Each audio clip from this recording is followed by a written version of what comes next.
నమస్తే. Welcome to our channel. నేను మీ Anil. WHO సంచలనమైన నిజాలు బయటపెట్టింది. పాల కల్తీలో జరుగుతున్న ఏవైతే కల్తీ తింటున్నామో దానిపైనైతే డబ్ల్యూహెచ్ఓ సంచలనమైన నిజాలు అయితే బయటకైతే ఇవ్వడం అయితే జరిగింది. 2025 నాటికి 87% క్యాన్సర్ బారిన పడే ఛాన్సెస్ అయితే కనబడతా ఉన్నాయి. ముఖ్యంగా కల్తీ ఫుడ్ తింటా ఉన్నాం కాబట్టి ఆ కల్తీలో అయితే ముఖ్యంగా మనం డైలీ యూజ్ చేసే పాలల్లో అత్యధికంగా కల్తీ జరుగుతూ ఉంది. ఇటు సిటీలలోనే కాదు పల్లెటూర్లలో కూడా కల్తీ వ్యవహారాలు అయితే నడుస్తూ ఉన్నట్టు కూడా కనబడతా ఉన్నట్టు కూడా డబ్ల్యూహెచ్ఓ అయితే పేర్కొంది. ముఖ్యంగా భారతదేశంలో అయితే ఈ కల్తీ ఎక్కువ జరుగుతూ ఉంది. పాలల్లో యూరియా అలాంటి పదార్థాలు యూజ్ చేయడం, రసాయన పదార్థాలు యూజ్ చేయడం వల్ల ఈ కల్తీ ఎక్కువ జరుగుతూ ఉన్న నేపథ్యం అయితే కనబడతా ఉంది. వీటిపైన డబ్ల్యూహెచ్ఓ అంటే ఈ భారతదేశంలోనే అయితే మరి ఈ పాలధారణ కల్తీ వల్ల 87% క్యాన్సర్ బారిన పడే ఛాన్సెస్ అయితే కనబడతా ఉందన్నట్టు కూడా మరి హెచ్చరిస్తూ ఉంది నేపథ్యం అయితే కనబడతా ఉంది. పాలల్లో కల్తీ ఇంతవరకు మనం డైలీ పాలు యూజ్ చేస్తూ ఉన్నాము. మరి మనం తాగే పాలు ఎలాంటి ఏంది అనేది కూడా మనం ఆలోచించకుండా ప్రతినిత్యం పాలు తాగుతూనే ఉన్నాం. దాంట్లో దాదాపుగా మరి చాలా వరకు అయితే కల్తీ పాలు వస్తూ ఉన్నాయి. ముఖ్యంగా యూరియా, పొటాషియం లాంటి పదార్థాలు, రసాయన పదార్థాలు యూజ్ చేస్తూ ఉన్నారు. ఇది సిటీలోనే కాకుండా ఇంకా పల్లెటూళ్ళల్లో కూడా పాకిపోయింది ఈ కల్తీ వ్యవహారం అన్నట్టు కూడా డబ్ల్యూహెచ్ఓ చెప్తా ఉంది. అంటే దాదాపుగా ఈ కల్తీ చేయడం అనేది మనం అయితే ప్రతినిత్యం చూస్తూ ఉన్నాం. ఏదో ఒక హోటల్లో కల్తీ జరిగిందని ఏదో ఒక దాడులలో బయటపడుతున్న నేపథ్యం అయితే కనబడతా ఉంది.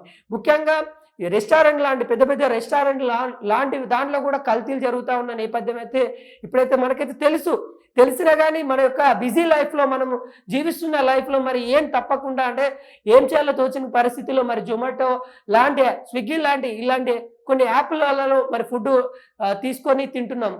కానీ అది ఎంతవరకు సేఫ్టీ అనేది మనం ఆలోచించలేకపోతా ఉన్నాము. డబ్ల్యూహెచ్ఓ ఏం చెప్తా ఉంది, గత కొద్ది సంవత్సరాలుగా హెచ్చరిస్తూ ఉంది.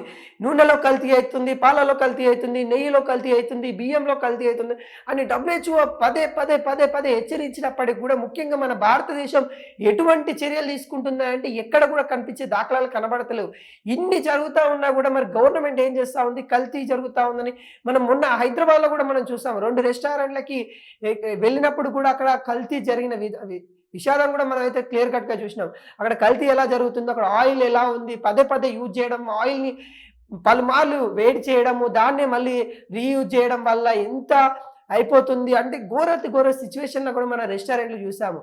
డబ్ల్యూహెచ్ఓ హెచ్చరించినప్పటికి కూడా ఇలాంటివన్నీ ఎక్కడ కూడా ఆపే సిచ్యువేషన్ అయితే మనకైతే కనబడతలేదు. ఇప్పటికైనా హెచ్చరిస్తూ ఉంది. మనం డైలీ తాగే పాలల్లో దాదాపుగా రసాయన పదార్థాలు ఉన్నాయని కూడా హెచ్చరిస్తూ ఉంది. ఇప్పటికైనా ఇండియా గవర్నమెంట్ మేల్కోవాలనే దానిపైన అయితే కొంతవరకు చెప్పిన దాఖలాలు అయితే కనబడతా ఉన్నాయి.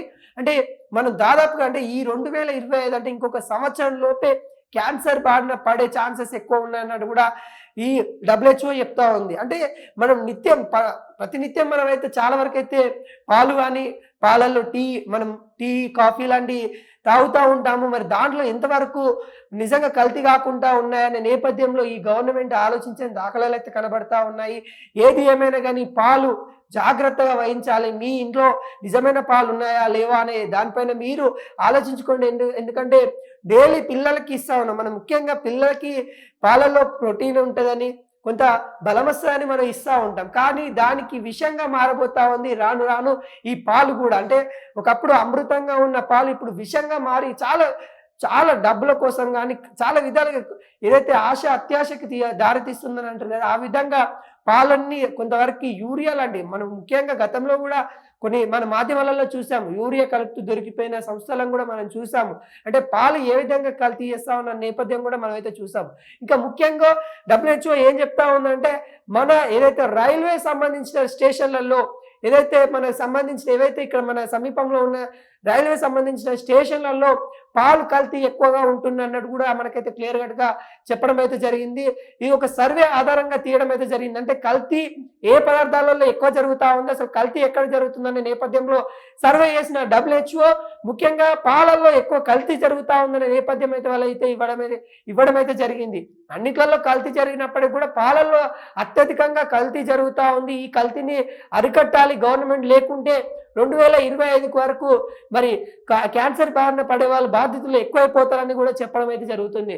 అంటే ఏమైంది, ఏ విషయాలపైన ఇప్పటికే కేంద్ర గవర్నమెంట్ ఆలోచిస్తూ ఉంది. పాల ఉత్పత్తులు ఏవైతే ఉంటాయో వాటిని కొంతవరకు గ్రామాలలో నిజంగా సబ్సిడీ కింద ఇచ్చైనా మరి ఈ కల్తీ కాకుండా చూసుకోవాలనే ఏర్పాట్లు అయితే చేయడం అయితే జరిగింది. ఈ వాటిలలో వాడుతున్న రసాయనాలు ఏవైతే ఉంటాయో నిజంగా ఫర్టిలైజర్ నిజంగా మీ పొలాలకు చల్లే యూరియా లాంటి వాటిని మరి తీసుకొచ్చి పాలల్లో కలిపి దాన్ని అత్యధికంగా చేయడం వల్ల చాలా నష్టపోతూ ఉంటారు. వాళ్ళ యొక్క ఫ్యూచర్ జనరేషన్కి ఇది ఒక భారీ విషయంగా మారే ఛాన్సెస్ అయితే ఉన్నాయన్నట్టు కూడా దాదాపుగా చెప్పడం అయితే జరిగింది. భారతీయులలో దాదాపుగా పాలల్లోనే 87% మరి కల్తీ ఉంటుందని కూడా చెప్పడం అయితే జరిగింది. దాదాపుగా క్యాన్సర్ బారిన పడే వాళ్ళ శాతం కూడా అధికంగా ఉండబోతుందనే నేపథ్యం హెచ్చరిస్తుంటే WHO చెప్పడం అయితే జరుగుతూ ఉంది. ఇప్పటికైనా కానీ మనం యూజ్ చేసే పాలల్లో ఎటువంటి కల్తీ ఉంది ఏంటి అనే దానిపైన మనము చూసుకొని చేసుకుంటే బాగుంటుంది. ఈ కల్తీ పాలను తాగడం వల్ల చాలామంది అయితే విషాదంకి గురయ్యే ఛాన్స్ అయితే కనబడుతుంది. ఇంకోటి ఏంటంటే ఈ పాల కల్తీ ఏదైతే ఉందో అప్పుడే ఎఫెక్ట్ చూపించదు, రాను రాను భవిష్యత్తులో ఎఫెక్ట్ చూపించే ఛాన్సెస్ ఉంటాయి. కాబట్టి ఇప్పటి నుండి కల్తీ పాల నుండి అయితే కొంచెం దూరం ఉండడానికి ప్రయత్నించండి. మీరు తాగుతున్న పాలల్లో ఎంతవరకు కల్తీ ఉందనే దానిపైన మీరు ఏదైతే మీకు సంబంధించిన పాల వ్యాపారులు కానీ లేకుంటే మీరు ఏదైతే పాలకు సంబంధించిన ప్రోడక్ట్ వాడుతూ ఉన్నారో దాన్ని పలుమార్లు చెక్ చేసిన తర్వాత ఎక్స్పైరీ డేట్ అయిపోయిన తర్వాత దాన్ని యూజ్ చేయొద్దు. ఇలాంటి కొన్ని గైడెన్స్ ఏవైతే ఉంటాయో వాటిని అన్నిటి పాటించాలన్నట్టు కూడా కొంతవరకు అయితే WHO హెచ్చరిస్తున్న దాఖలాలు అయితే కనబడతా ఉన్నాయి. మరి ఏమైనా విషయాలు అసలు ఈ పాల గురించి అనే దానిపైన కూడా ఇప్పటికే గవర్నమెంట్ కూడా మరి ఏ విధంగా కల్తీ అయితే ఉంది, కల్తీ కాకుండా చర్యలు తీసుకోవడానికి ముమ్మర ప్రయత్నాలు అయితే చేస్తున్న నేపథ్యం అయితే కనబడతా ఉంది. ఇకనైనా పట్టణవాసులు ఇది ఇంకేంటంటే పట్టణవాసులతో పాటు గ్రామీణ ప్రాంతాల్లో కూడా పాకిపోయిన దాఖలాలు అయితే కనబడతా ఉన్నాయి. గ్రామాల్లో కూడా కల్తీ వ్యవహారం అనేది చాలా ఎక్కువైపోయింది. గ్రామాల సైతం కూడా మరి పాకిపోవడం వల్ల భారతీయ ప్రజలు మరి పెను ప్రమాదము ఎదుర్కోవాల్సిన పరిస్థితి రాబోతుందంటూ కూడా మరి అయితే హెచ్చరించిన దాఖలాలు అయితే కనబడతా ఉన్నాయి. ఈ పెను ప్రమాదం నుండి ఖచ్చితంగా గవర్నమెంట్ వీళ్ళని ఏదైతే ఈ కల్తీ కాకుండా చూసుకోవాలి. ఖచ్చితంగా ఈ నేపథ్యం అయితే మళ్ళీ తెరపైకి రాకుండా చూసుకోవాలి. ఎక్కడైతే కలుషితం జరుగుతుందో ఆ పాలని స్వీకరించి ఆ సంస్థలు ఏవైతే ఉంటాయో వాటిని ఖచ్చితంగా లైసెన్స్ రద్దు చేసే దిశగా చర్యలు తీసుకుంటామన్నట్టు కూడా కొంత గవర్నమెంట్ కూడా ఆలోచిస్తున్న నేపథ్యం అయితే కనబడుతుంది. 2025 వరకు మరి ఈ బారిన పడే సంఖ్య ఎక్కువ ఉంటుంది. మీరు జాగ్రత్త ఉండాలి, తస్మాత్ జాగ్రత్త అని కూడా పలు సంస్థలు కూడా హెచ్చరించింది. ఈ రోజున WHO కూడా హెచ్చరిస్తున్న దాఖలాలు అయితే కనబడతా ఉన్నాయి. ఈ పాల వ్యాపారాలకు సంబంధించిన వాటి గురించి కానీ లేకుంటే సబ్సిడీల గురించి కానీ ఖచ్చితంగా గవర్నమెంట్ ఇన్వాల్వ్మెంట్ అయ్యి వాళ్ళకి సంబంధించిన సబ్సిడీలు ఇచ్చేసి వాళ్ళకు మెరుగైన వ్యాపారం ఉండే విధంగా ఎలాంటి కల్తీలకి ఛాన్స్ లేకుండా విధంగా అయితే చూసుకోవాలని కూడా ప్రతి ఒక్కరైతే కోరుకుంటున్న దాఖలాలు అయితే కనబడతాయి. ఇలాంటి కల్తీ సంబంధించిన మార్కెట్లో పలు ఏవైతే ఉన్నాయో వస్తువులు కానీ వాటికి సంబంధించిన మనం నిత్య జీవితంలో వాడుతున్న ప్రతి దాంట్లో కూడా కొంత కల్తీకి గురైనప్పటికీ కూడా మనము డైలీ ఈ పాలల్లో కొంతవరకు అయితే మరి ఈ కెమికల్ని యూజ్ చేయడం వల్ల దాదాపుగా క్యాన్సర్ బారిన పడే శాతం వల్ల పరిస్థితి ఎక్కువ ఉంటుంది. ఈ కల్తీ నియంత్రించడానికి భారతదేశంలో చర్యలు తీసుకోవాలి ఖచ్చితంగా. ఎందుకంటే ఈ